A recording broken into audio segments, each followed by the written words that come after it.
The Automan here. Today we're talking about actually updating your vehicle software. Back in the day, as we do sometimes say, folks, the vehicle was built, left the factory, the manufacturer didn't think much more about it except for just producing hard parts, as we would say, to fix the vehicle if it broke down the line. These days, your vehicle is a rolling computer. Software updates are more common than most people know.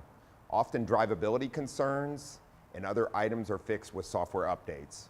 Often we end up with check engine light scenarios and software has to be redone to correct scenarios where the vehicle is too sensitive, or other issues where fuel control or other things like that are out of control.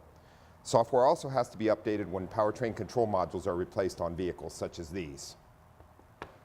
Often today, there can be up to 30 modules on a vehicle that talk to each other. Each module can be reprogrammed with newer software.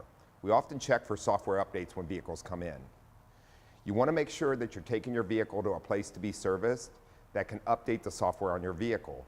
Not all places can do this. The West Automotive Group, we do a lot of software updating and often check your vehicle when it's in for repairs to make sure it has the latest software.